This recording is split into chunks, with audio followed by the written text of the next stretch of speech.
বাংলাদেশে কোটা আন্দোলনের জের ঘোজাডাঙ্গা সীমান্তে থমকে আমদানি রপ্তানি, দাঁড়িয়ে শত শত পণ্যবাহী ট্রাক, ক্ষতির আশঙ্কা কয়েকশো কোটি টাকার।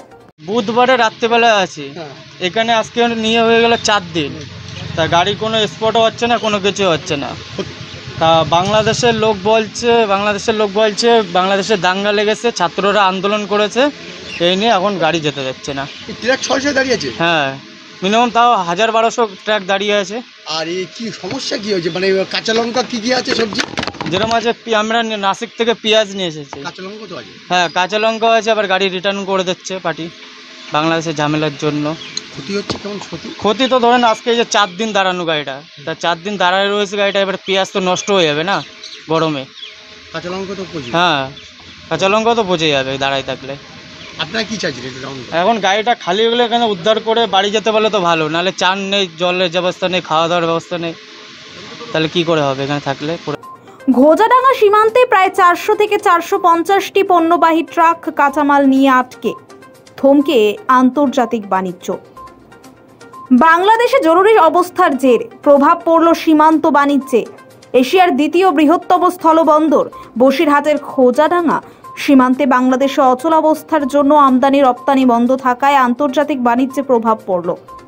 সমগ্র বাংলাদেশ জুড়ে ইন্টারনেট পরিষেবা বন্ধ থাকায় ঘোজাডাঙ্গা সীমান্তে দাঁড়িয়ে হাজার হাজার পণ্যবাহী ট্রাক, যার জেরে সীমান্তে এন্ট্রি হচ্ছে না বাংলাদেশ থেকে ভারতে আসা এবং ভারত থেকে বাংলাদেশে যাওয়া কোনো ট্রাকের তথ্য, আর যার জেরে ব্যাহত হচ্ছে আন্তর্জাতিক বাণিজ্য, যার ফলে ক্ষতির মুখে প্রচুর জরুরি পণ্য সহ কাঁচামাল যেমন টমেটো, কাঁচা লঙ্কা, পেঁয়াজ, আদা, রসুন সহ বিভিন্ন ফল, সেগুলি দাঁড়িয়ে রয়েছে। সময় যত যাচ্ছে ক্ষতির আশঙ্কা ততই বাড়ছে। ये प्याज है, नासिक से लेके आया है। और इधर में हम 4-5 दिन से खड़ा है। मेरा गाड़ी खाली नहीं हो रहा है। डेली पार्टी वाला बोल रहा है कि आज चल जाएगा, कल चल जाएगा। 5-6 दिन हो गया, नासिक से आया है, गाड़ी 3 दिन में इधर आ गया। अब इधर में 4-5 दिन हो गया। भैया भाड़ा हम लोग के काट लेता है, प्याज सड़ता है तो, और थोड़ा सा भी दिन भर में 10 बार तिरपाल खोलना पड़ता है, बांधना पड़ता है। यही प्रॉब्लम है, और क्या प्रॉब्लम है, गाड़ी वाला के साथ कोई निपट है। बांग्लादेश जाच्छी ना गंडगोल दिन में? अब बांग्लादेश जाए का नहीं जा रहा है, ऐसे अब तो डेली बोल रहा है आएगा जाएगा, तो हम लोग क्या जाने। ट्रक में क्या लाए हो यहाँ? महाराष्ट्र से है। हाँ, हल्दी है, हल्दी गाड़ी में। कहाँ ले जाना है? ये बांग्लादेश। तो दिक्कत क्या हो रहा है? दिक्कत क्या है, गाड़ी अंदर नहीं जा रहे, हाँ। पार्किंग का खर्चा, यहाँ पे खाना नहीं मिलता, कुछ नहीं मिलता, बहुत दिक्कत है। और अथॉरिटी ने कुछ बताया कब खुलेगा? कुछ नहीं बताया, कोई कुछ नहीं बोल रहा है। कितनी परेशानी में हो आप? बहुत परेशानी है। अब क्या है, क्या क्या परेशानी हो रहा है? यहाँ पे क्या, खाना नहीं, कुछ नहीं, पानी गिर रहा है, बोल रहे भी नहीं उन्होंने कब चालू होने वाला है बोल के। हल्दी तो खराब भी हो सकता है। हाँ, भीज के पानी जाता ना उसके अंदर, हाँ, रोज का पानी गिरता है इधर। आप क्या चाहते हो?